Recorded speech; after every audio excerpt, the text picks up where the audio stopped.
Hello, ladies and gentlemen. Welcome back to episode 5 of GHP News. I'm your anchor, Jackson Hancock, and in this show we will inform you of the happenings in the Grand Haven area, specifically the high school. All right, if you're interested in being involved with the show or anything else, feel free to join Grandhaven Productions. You don't have to come every day, but we will be meeting every day at 4 p.m., until 4 p.m. every Monday through Friday in room 0121 or in the GHTV studio next to the fitness center.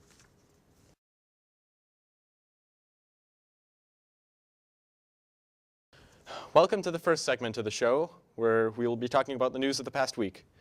This past Saturday, a snowboarder and a skier were both injured in Mulligan's Hollow. They were both trying to attempt tricks that they were unable to do, and as a result, they had to be taken off the hill to North Ottawa.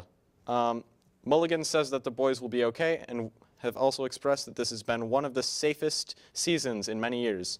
So please don't get hauled off the hill by ski patrol and be safe while doing tricks. In other news, GHHS student Derek Smith's short film, The Room with the Most Class, has recently began green light production. The script is currently being written and will be filmed beginning in August.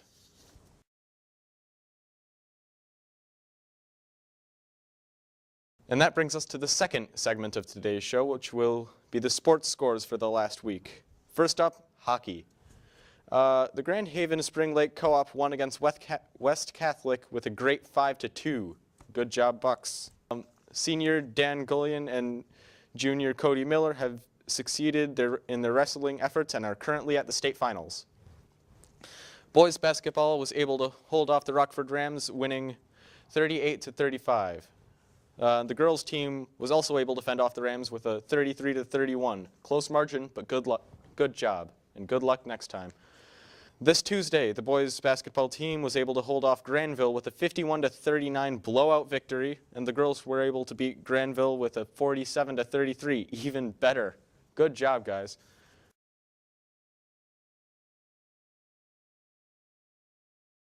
Escalating weather in the area and increased rain is going to see that the Grand River is going to rise by 3 feet. So if you have any valuables close to shore or you want to protect your basement, do so now.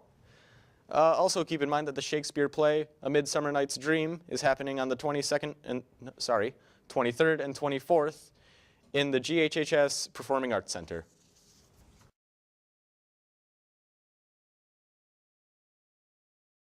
All right, so the fourth segment will be where we conduct some pretty interviews. First up, we have Petty Officer Hansen, who will be representing the United States Navy.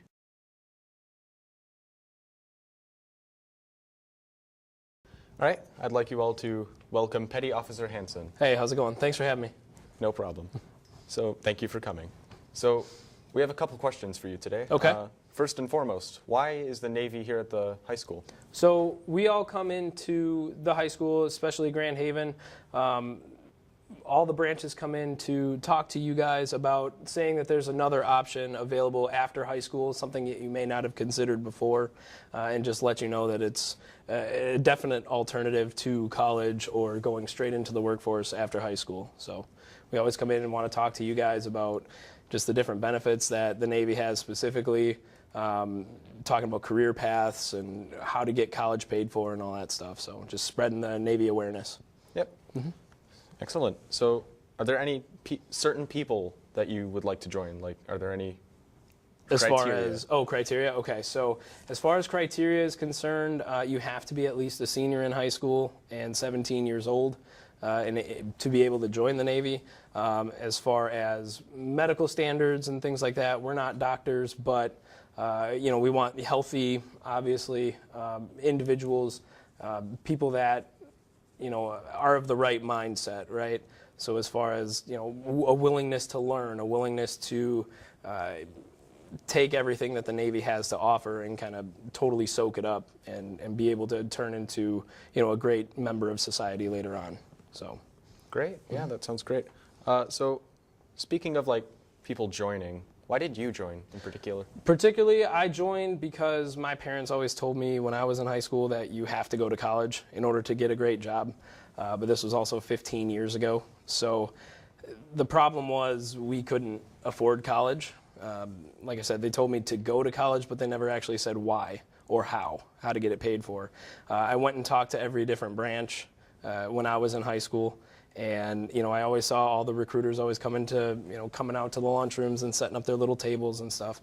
And when I went to talk to each individual branch, the Navy felt most home to me. You know what I mean?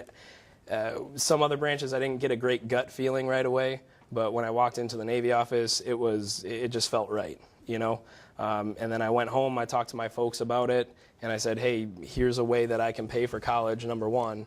Number two, it gets me out of the house, which is another thing they wanted. And, and here's my plan. I showed them my plan. I showed them how I can get what I want and what they wanted for me, kind of going my own route. Cool. What would you say some educational benefits of joining the Navy, speaking of like college? Right. The biggest educational benefit is obviously, like I said, money for college. We have the post 9/11 GI Bill. All branches have that, by the way. The post 9/11 GI Bill covers a bachelor's degree. If you already have a bachelor's degree, that can be used towards a master's or even a doctorate or something like that. So there's tuition assistance, which allows you 16 college credits per year as long as you pass the class. Every school that you go to through the Navy covers college credit. That counts towards your degree in your particular job field. So the opportunities are endless as far as college is concerned to get it paid for. Nice. Mm-hmm. What would you say some of the chances of like seeing frontline combat would be? Frontline combat for the Navy, in the typical sense of the word frontline combat, the chances are very slim unless you volunteer for it, right? We have specific jobs like obviously the Navy SEALs, we have explosive ordnance disposal, air rescue swimmers and stuff like that. Those guys and girls will have a chance to see more frontline combat, but a vast majority of the Navy does not see any actual frontline combat at all. All right. Speaking of the, occupations in the Navy, what are you doing currently? Right now, I'm an operations specialist, which is essentially an air traffic controller, but for ships, right? So I make sure that our ships are on the right heading. I make sure that if there's shipping traffic in the ocean when we're out there, making sure that we don't collide with other ships and we don't run aground and things like that. Yeah. What would you say some equipment you use for your particular job would be? For me, for my particular job, radar consoles. So, when the radar is running on the ship, it sends signals and electrical signals down to the radar console, and we operate that radar console, just making sure like we have a good picture. Like you've seen it in the movies, with the little blip that comes around on the screen. That's essentially what we were operating on most of the time. Oh, okay. Mm-hmm. So do you travel a lot? I've traveled all over the world. Like I said, I've been in for 13 years. I've been to 22 different countries. Right. Yeah, it's something I would have never been able to do if I didn't join the Navy. Maybe going to Canada here and there, a couple vacations, once or twice a year. But yeah, I've been to 22 countries. My favorites were Australia was definitely a favorite. Italy was awesome. I've been all over Asia, so yeah, it was exciting. So aside from all of the benefits, why do you think someone should join the Navy personally? Personally, like I said, benefits aside, it's something that's going to be able to set you up later on in life for the future, right? Right now, if you have a college degree, that's great. We love people to further their education. That's something that we strive for.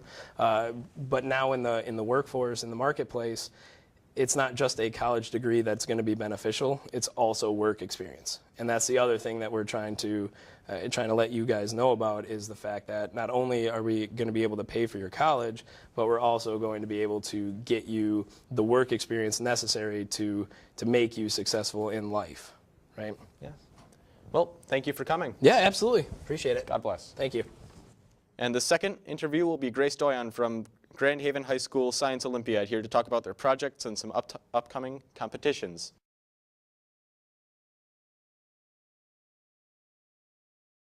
All right, hello, this is Grace Doyon. Nice to have you here. Thank you. And so what is the Science Olympiad? Science Olympiad it's kind of like a club, but it is national. Students gather together and we all participate in different events. So there are 23 in total. Some of them we study certain parts of science. For most of my events, I build different different devices that have certain criteria for them, and then we run a test with them so that they perform a certain task. Cool. So you said this is a competition. Like, who are you competing against? At the regional level, we compete with different schools around our area, and then after that we go to the state level, which is all different teams within our state from lots of schools, and then after that 2 teams from our state go to the national level, and we compete there against people from across the country. Nice. So going back to what you earlier said about your events, what is this? This is a helicopter, and the way it runs is we put rubber bands along here that are wound up, and then as the rubber bands unwind themselves, they move these propellers in a circle, and this is actually upside down right now, so it'd be flipped around, and then it goes up towards the ceiling, and the top part of it kind of sits flat against the ceiling, and it stays up there for as long as possible. That seems more complicated than anything I could ever do. But so when's your next competition? We have regionals in about 3 weeks where we go to Grand Valley. Oh. And will you be bringing this there? Yes, we'll bring one of these devices with us, Okay. whichever one works the best that we've built. Right. So you said at the regional level that you'll be facing people around in the region. Who do you have your eye out for? That's what I'm trying to say. I believe one of the schools that we have a strong competition with is Allendale. They usually do very well at regionals along with us, but we usually do really good also. So. Yeah. Speaking of just doing really well, what would you say your chances are at Allendale? No, not Allendale. At Grand Valley? Grand Valley, yes. At regionals, we usually do very well, usually top 1 or 2. So. Nice, nice. Are there certain schools that do something really off the wall some years? I wouldn't say anything super crazy. There's some schools that are more known for certain things than others, but it's usually around the same. Oh, okay. So, thank you for coming. Thank you. Right.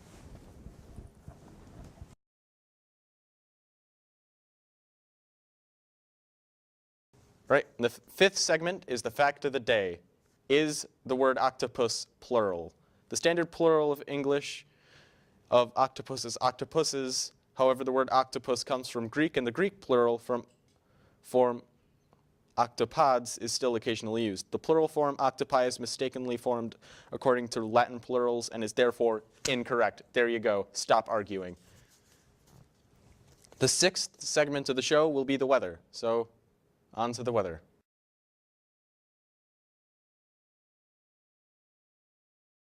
And now, the weather.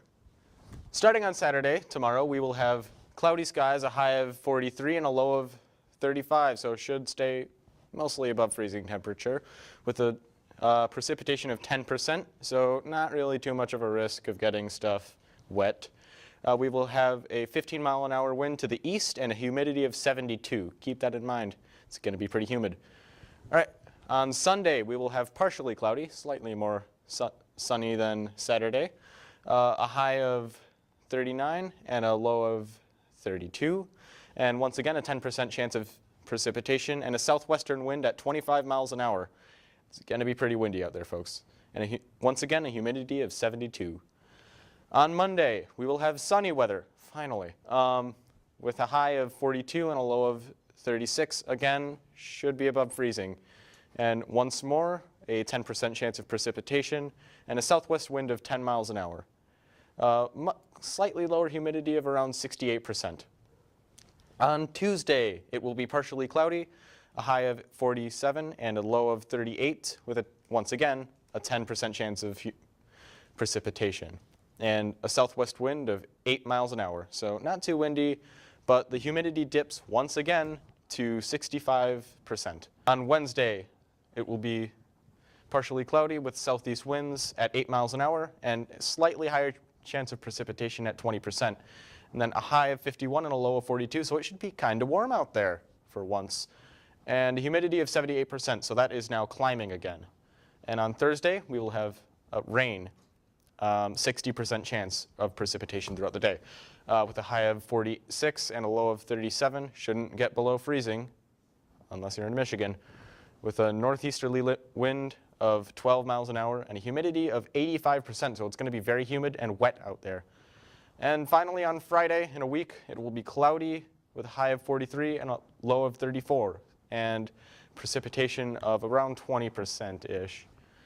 We will have northwestern winds of 12 miles an hour and a humidity of 69%. Thank you.